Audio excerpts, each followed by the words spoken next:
para ver un poquito los conceptos de esta unidad 9 de dinámica, de esta primera parte de dinámica, en la que vamos a trabajar, pues, bueno, ahora veremos, ¿no? Pero un poquito, pues básicamente lo que sería el conocimiento de las leyes, bueno, el concepto de una fuerza y de cómo serían, ¿no?, sus características, las unidades, etcétera, y también, pues, los aspectos básicos, ¿no?, de las leyes de Newton.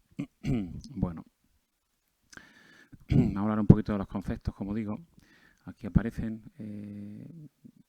También al final veremos algo que es interesante, ¿no?, como es el concepto, la magnitud del impulso mecánico, momento lineal y su conservación, ¿no?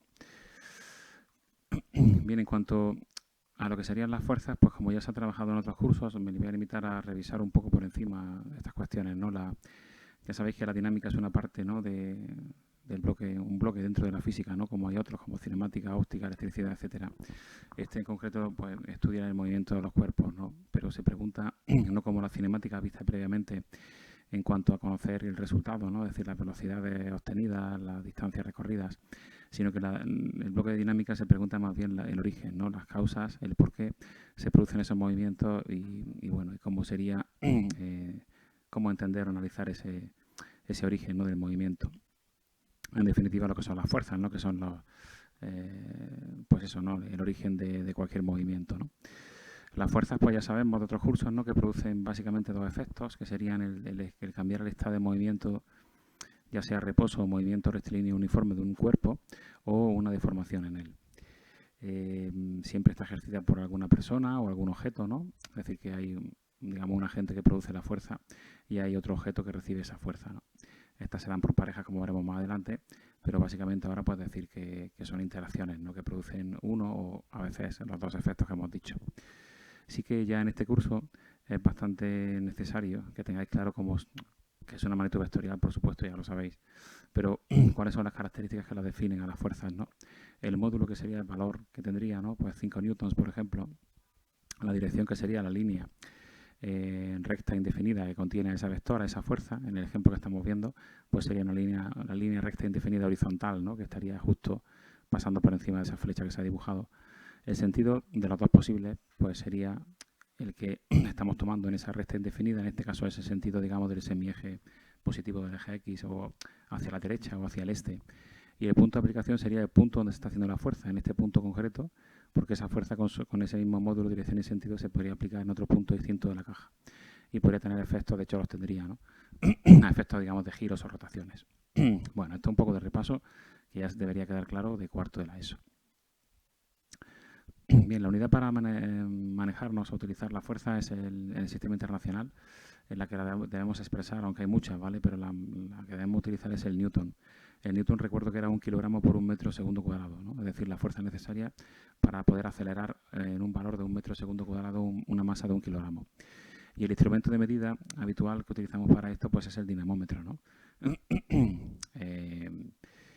Este dinamómetro, pues está aquí abajo, se observa, ¿no? Pues es muy sencillo, ¿no? Es una especie de, pues, de soporte o de tubo que tiene dentro un muelle de diferente constante elástica, ¿no?, o diferente resistencia, digamos, con diferentes calibraciones para poder tomar valores concretos, ¿no?, de newtons, ¿no? Son para medir hasta máximo 1 newton, o 2, o 5, o 50, 10, etcétera. Bien, esto se basa en la ley de Hooke, que se aplica a los cuerpos elásticos o a los cuerpos elásticos dentro de su límite elástico, que nos decía que la deformación que se produce en un muelle u objeto elástico es directamente proporcional a la fuerza aplicada. Esto lo que significa es que si yo hago un doble de fuerza, una fuerza doble, perdón, o una fuerza triple al mismo muelle, al mismo objeto elástico, pues la deformación va a ser el doble o el triple.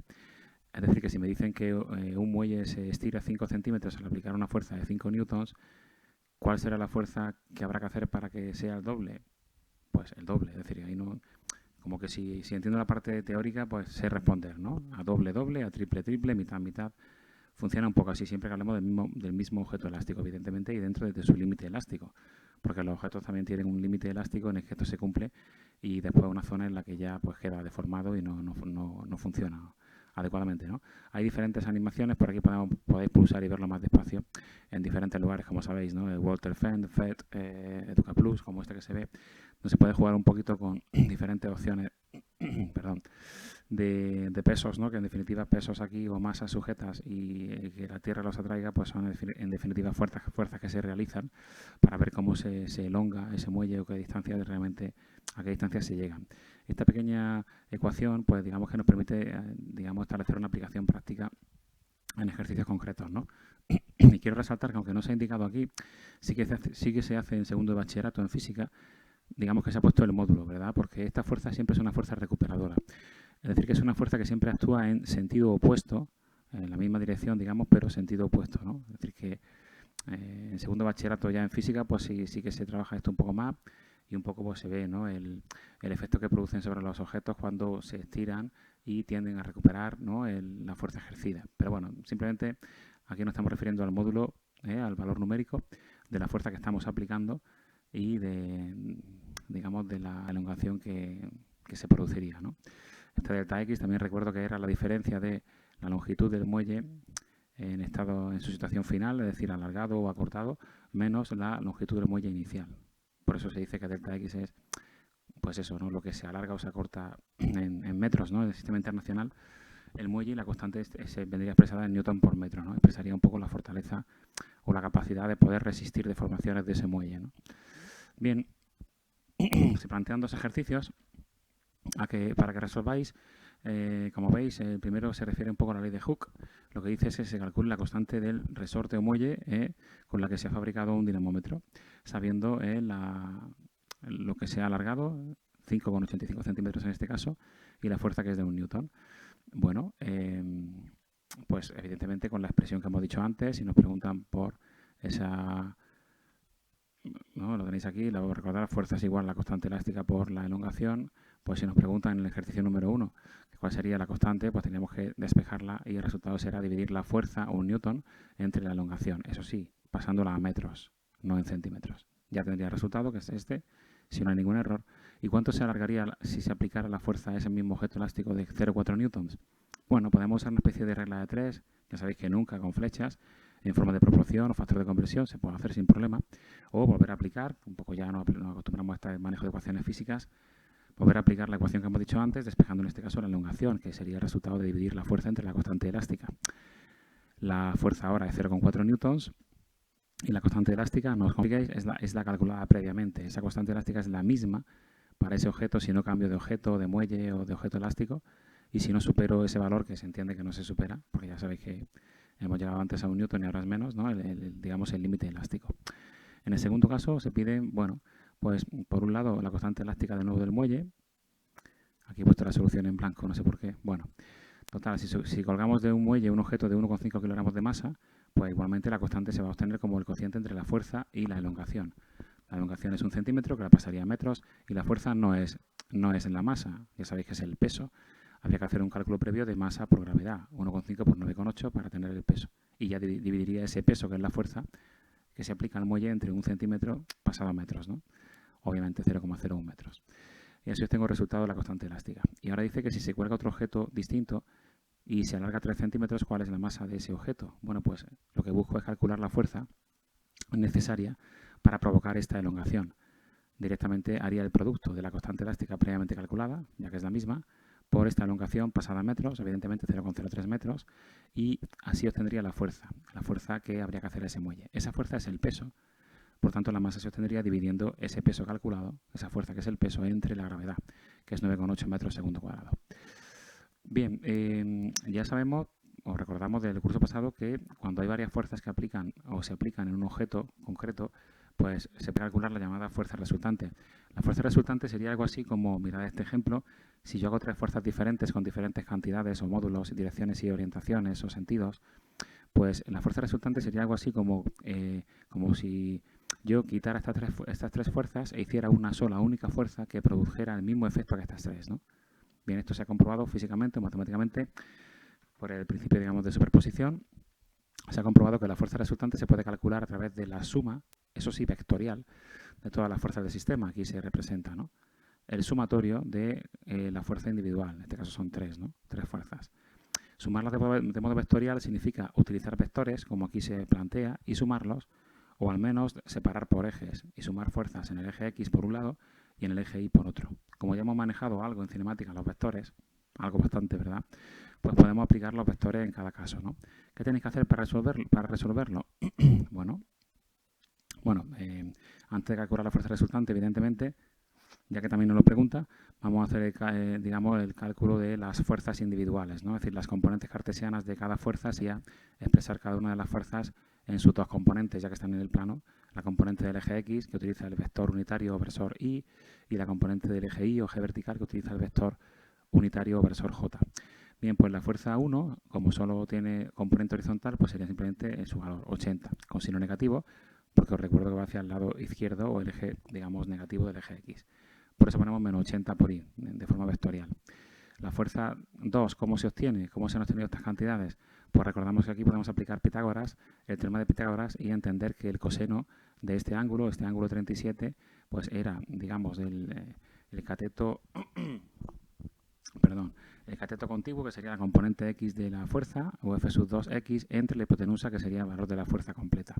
Por tanto, la componente X de cualquier fuerza o vector, si utilizamos como aquí el ángulo con la horizontal, distinto sería si veo el ángulo con la vertical.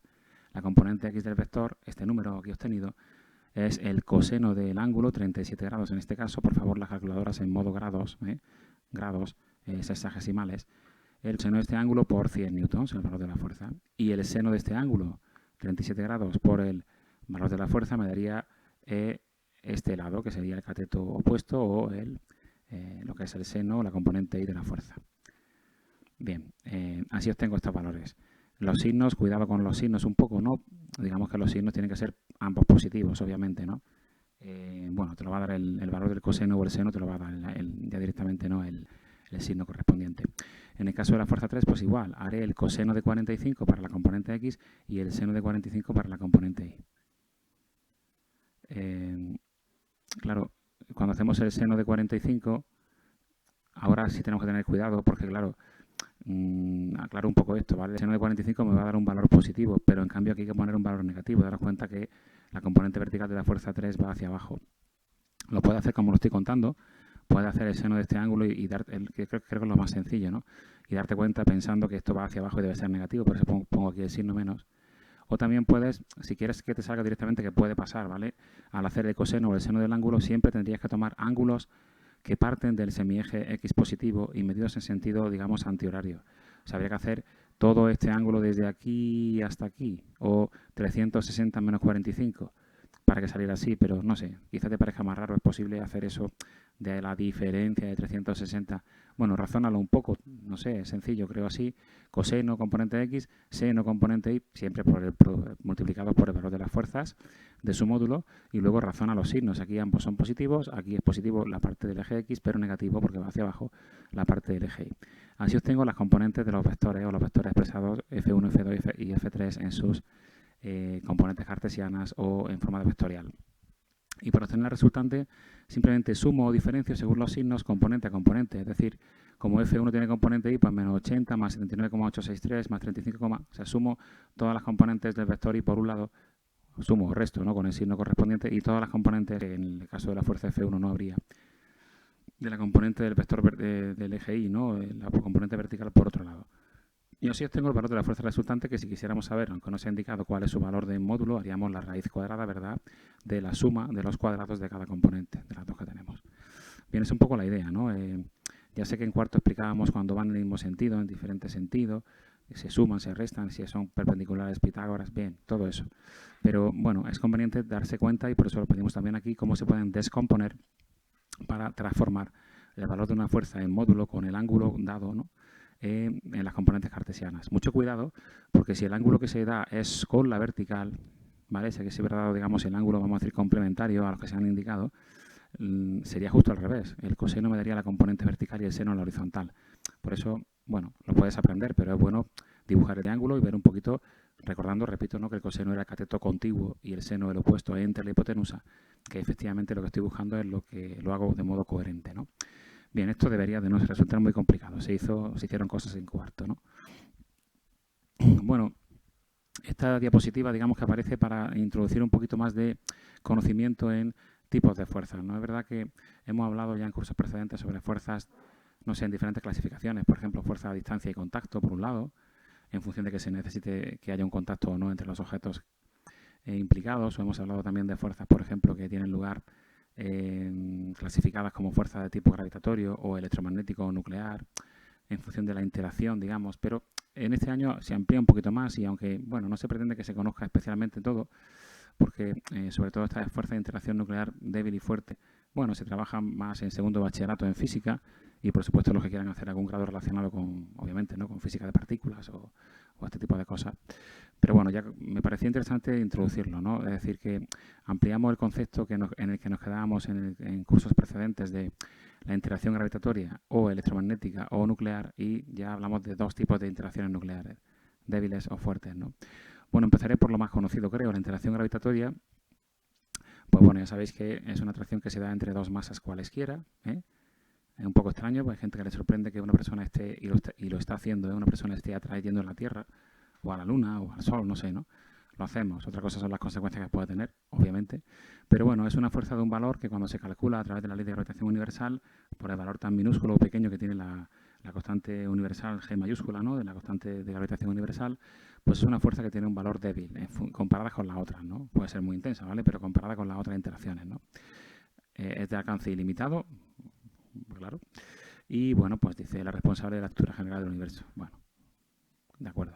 Sin entrar en consideraciones de tipo que podríamos, ¿no?, relativistas y tal. Bien, seguimos por la siguiente, quizá más conocida, la interacción electromagnética. Bueno, sería en ese orden creciente de intensidad relativa, la segunda en valor de intensidad o numérico. Y bueno, pues ya sabéis que actúa en partículas cargadas, ¿no? Se habla de interacción electromagnética porque ya sabéis que están muy relacionadas el magnetismo con la electricidad. De hecho, los electrones en movimiento, es decir, la electricidad, producen campos magnéticos. Los campos magnéticos, bajo ciertas condiciones de modificación de esos campos magnéticos, producen también, a su vez, campos eléctricos o electricidad. Así que se da, digamos, en partículas cargadas eléctricamente, ¿no?, en muchas circunstancias, ¿no? Bueno, responsable de la estructura de la materia. Y luego quedarían, digamos, estas dos interacciones, como digo, nuclear débil y nuclear fuerte, ¿vale?, que ambas son de corto alcance, como podéis ver, de corto alcance, pero que tienen un poco, digamos, están aplicadas, podemos decir, acaso un poco diferentes, aunque todas tengan que ver con los núcleos atómicos, ¿no? ¿Vale? Esta, la de interacción nuclear débil, solo se aprecia en el núcleo de los átomos y, bueno, explican algunos fenómenos radiactivos, ¿no?, que no vamos a entrar en ellos, pero emisiones de diversas partículas que se puedan tener, ¿no?, o se pueden dar, ¿no?, que ya se verán, como digo, con mucha más claridad en segundo bachillerato en la materia de física, ¿no? Y la interacción nuclear fuerte, pues digamos que tiene que ver con la responsabilidad en la estabilidad nuclear. Es decir, que es como que esta interacción nuclear fuerte tiene importancia, tiene que ver con el mantenimiento y la explicación de por qué dos partículas como dos protones cargados de la misma carga pueden estar tan íntimamente unidos, o un protón y un neutrón, o dos neutrones entre sí. La explicación de por qué están unidos pues viene dada por esta interacción nuclear fuerte. Bueno, se verá con más profundidad, como digo, en segundo de bachillerato, ¿vale?, en física, como digo, la materia de física. Vamos a continuar con las leyes de Newton, que son importantes, ¿no? Mira, de la primera ley de Newton, también llamada principio de inercia, lo que nos dice es que los cuerpos permanecen en reposo o en movimiento rectilíneo uniforme si no se aplica sobre ellos alguna fuerza. Bueno, o si la fuerza que se aplica es cero, pues no hemos dicho nada, ¿vale? Tiene que ser una fuerza o varias fuerzas que su resultante no sea cero, claro. La idea sería que si un objeto está en reposo, va a estar siempre así. O si está en movimiento rectilíneo y uniforme, va a estar siempre así. Si no existiera el rozamiento, obviamente, seguiría siempre así. Y si no lo hace es porque hay una o varias fuerzas con resultante distinta de cero que modifican eso. Es decir, que las causas de las aceleraciones, que en definitiva son los cambios de estado de movimiento de un cuerpo, son las fuerzas. Y aquí surge la palabra inercia, que es sinónimo de masa, ¿vale? La inercia hay que entenderla como la capacidad de un objeto a resistir, ¿no?, digamos, el movimiento, es decir, a oponerse a ese movimiento. Lo vemos bastante fácil en un coche cuando aceleramos, frenamos bruscamente o hacemos una curva hacia un lado u otro bruscamente, que efectivamente hay como una respuesta de nuestro cuerpo, ¿verdad?, a mantenerse en esa posición en la que estaba antes de ese frenazo, aceleración o movimiento. Bueno, vemos claramente, ¿no?, pero sucede con todos los cuerpos, evidentemente, ¿no? También decir que hay que tener cuidado con, aunque eso lo voy a comentar en la siguiente ley, ¿no?, con la idea de que los objetos más pesados pues caen más rápidamente que los menos pesados y tal, o con mayor masa, menor masa. Eso lo comentamos en la siguiente ley un poquito para aclarar eso, pero esta primera ley sería un poco pues eso, ¿no? Todos los cuerpos tienen inercia, resistencia a moverse, que es mayor cuanto mayor es el valor de su masa, y todos reaccionan de este modo, ¿vale? A mantener un poco estado natural. Bueno, en cuanto a la segunda ley de Newton, que es la más importante a efectos prácticos de problemas y tal, pues lo que dice es que la resultante, ¿no?, de las fuerzas que actúen sobre un objeto, siempre que no sean cero, claro, evidentemente, ¿no?, pues esa resultante es directamente proporcional a la fuerza, esa fuerza resultante es directamente proporcional a la aceleración obtenida, ¿vale? Es decir, que si yo tengo un objeto y le hago el doble, el triple, el cuádruple de fuerza, o varias fuerzas en este sentido que he dicho, pues resultará que obtendremos el doble, el triple o el cuádruple de aceleración, ¿no? Cuando decimos que es directamente proporcional, insistimos en que esa constante de proporcionalidad es la masa o la inercia, ¿no? Cuidado que esto significa sumatorio y a veces, de hecho, muchas veces nos vamos a encontrar con diferentes fuerzas, no solo una, con 2, 3, 4, 5, etcétera. Por tanto, las fuerzas son las causantes, ¿no?, de que se produzcan aceleraciones. Evidentemente, la aceleración que se va a obtener tendrá la misma dirección y sentido que la fuerza resultante que hagamos, ¿vale? Se va a mover en el sentido de orientación según la fuerza se realiza, que la masa es esa inercia, como decimos, ¿no?, que mide la oposición, y que el newton pues es la unidad que ya sabemos, ¿no?, de 1 kilogramo por metro segundo cuadrado. Bien, os decía antes y aclaro que hay que tener cuidado con la atracción de los cuerpos. Es decir, si soltamos dos cuerpos que son muy diferentes en masa, muy diferentes, un camión y una canica, evidentemente van a ser atraídos con diferente fuerza. El camión con mucha más fuerza tiene más peso que la canica, es obvio. Pero también el camión tiene una inercia de moverse muy grande, mucho mayor, muchísimo, que la canica. Por tanto, el efecto que se produce real, si tenemos en cuenta que no habrá rozamiento, etcétera, ¿no?, es que los objetos caerían igual. Si hiciéramos fotografías para ver cómo van cayendo, veríamos que cada segundo, con un cronómetro, caerían en el mismo lugar y a la misma velocidad. De hecho, las ecuaciones que se utilizan, ya las hemos utilizado de hecho nosotros, para calcular la velocidad o la distancia, pero en este caso me interesa hablar un poco de la velocidad también, ¿no?, que lo que cae un objeto no incluyen la masa porque no afecta. Y como digo, es lo que estoy contando, el camión se atrae más fuertemente, pero también se resiste mucho más a moverse y por eso ambos efectos se anulan. Y si no lo tienes claro, pues intenta empujar una mesita de noche y un armario a ver qué te cuesta más. No veamos solo el efecto de que la Tierra atrae, que es verdad, con mayor facilidad a un objeto, sino también la resistencia que él opone, con la que él se opone a moverse, que ya hemos dicho que es la masa o la inercia. Esto se puede ver fácilmente, ya lo hizo Galileo, ¿no?, soltando canicas de diferentes materiales, plástico, metal, etcétera, pero con la misma forma y tamaño para evitar que el rozamiento afectara, porque si afecta el rozamiento, esto que he dicho no se cumple, evidentemente, ¿no? Bien. Bueno, seguimos un poquito más, hablando de la tercera, no, antes de la tercera ley de Newton. Aquí se plantean también hacer algunos ejercicios. Estos dos son los últimos para la semana primera que decíamos, ¿no?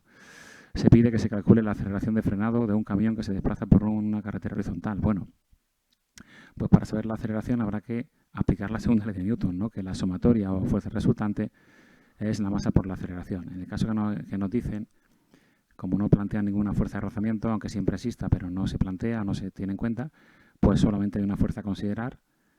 Bueno, vamos a leerlo despacio. Sí, efectivamente solo hay una fuerza a considerar porque dice que ya el camión se desplaza. Imaginad que se desplaza con movimiento rectilíneo uniforme y de pronto se empieza a frenar, ¿vale? Se realiza un frenado. Entonces, la única fuerza que habría en esa segunda ley de Newton es la fuerza de rozamiento, que habría que ponerla con signo negativo, menos fuerza de rozamiento, porque se opone al movimiento. Todas las fuerzas que se pongan al movimiento siempre negativas. Pues menos fuerza de rozamiento es igual a la masa por la aceleración. Así que dividiendo la fuerza de rozamiento entre la masa, claro, obtendría la aceleración. Si ahora tengo la fuerza de rozamiento, pues no la tengo. Entonces, en este caso, de hecho, nos preguntan la aceleración, pero también nos preguntan la fuerza de frenado. Entonces, no tengo esos datos para hacerlo. Pero ¿qué es lo que sí me han dado? Pues me han dado la velocidad, ¿vale?, y el tiempo. Es decir, la velocidad que lleva inicialmente, 24 metros por segundo, se supone que se detiene, ¿no?, frena hasta pararse, velocidad final es 0, y el tiempo, pues simplemente dividiendo, ¿no?, haciendo el cociente de velocidades entre el tiempo, en el sentido velocidad final siempre en el primero, que es menos inicial entre el tiempo, 0 menos 24 entre 15 tendría esta aceleración. Claro, la fuerza que ejercen los frenos serían, como he dicho, la masa por la masa, 20 en kilos, 20 por 1000, ¿no?, 20.000 kilos por la aceleración. Llamaría esa fuerza, como veis, como os he dicho, es una fuerza negativa, como planteaba antes, ¿no? Claro, porque es de rozamiento o de frenado, de oposición al movimiento. Podéis tomarla como rozamiento si queréis o tomarla como frenado sin tener en cuenta el rozamiento, me da igual, ¿no? Bien, ¿qué distancia recorre durante la frenada? Pues habría que aplicar las ecuaciones de la posición, ¿no? Un poco ver la posición inicial más la velocidad inicial por el tiempo transcurrido más un medio de la aceleración por el tiempo cuadrado. Esa ecuación que ya hemos manejado varias veces con estos valores concretos que están aquí para obtener ese resultado. Y la velocidad después de iniciar la frenada, 10 segundos. 10 segundos después, pues sería aplicar la velocidad inicial más la aceleración por el tiempo con ese tiempo, ¿no? Es decir, que esto un poco, no sé, se introduce la fuerza, pero estamos conectando todavía la cinemática, ¿no? En el quinto ejercicio pregunta por el tiempo que debe actuar una fuerza de 100 newtons sobre un cuerpo de 20 kilos, inicialmente en reposo, para que alcance una velocidad de 72 kilómetros por hora. Bien, bueno, pues está inicialmente en reposo y queremos que alcance esta velocidad. Bueno, pues entonces también tenemos que buscar, para calcular un tiempo, ecuaciones cinemáticas, ¿no? Evidentemente. Bien, como está aplicándose una fuerza, siempre que se está aplicando una fuerza, no lo he dicho, la verdad, pero creo que es claro, es obvio, estamos ante movimiento de tipo acelerado, ¿no? Claro. Bien, pues para sacar el tiempo, pues ya sabéis, ¿no? Si tengo la velocidad, pues podría plantearme el tiempo de la ecuación que dije antes, ¿no? La aceleración es la velocidad final menos la inicial entre el tiempo transcurrido. La velocidad final es este valor, pasado metros por segundo, que serán 20. La velocidad inicial, pues entendemos que es 0, dice que está en reposo. Así que de esa ecuación que he dicho podríamos despejar el tiempo, pero previamente he de calcular la aceleración. ¿Cómo la calculo? Como solo hay una fuerza, la segunda ley de Newton me dice que la fuerza, está, en este caso solo ella, 100 newtons, tiene que ser igual a la masa, 20 kilos por la aceleración. Luego dividiendo 100 entre 20, que son 5, tendría la aceleración a utilizar en esa ecuación que he dicho. Así que todavía son, aunque introducimos cosas de fuerza, son ejercicios tipo, digamos, de ¿no? la cinemática más bien aplicada, ¿no? De momento, ¿no? Bien, lo vamos a dejar un poco aquí para continuar en un segundo vídeo, un próximo vídeo con ¿no? la tercera ley de Newton, que también inicialmente se planteaba, tercera ley de Newton, y bueno, pues un poquito hablar de la cantidad de movimiento, el impulso, ¿verdad? Lineal, y un poquito hablar de cuándo se conserva la cantidad de movimiento y para qué nos pueden servir, cálculo de fragmentos en explosiones, de choques elásticos, etcétera, ¿no? Lo dejamos aquí. Venga, nos vemos. Hasta luego, un saludo.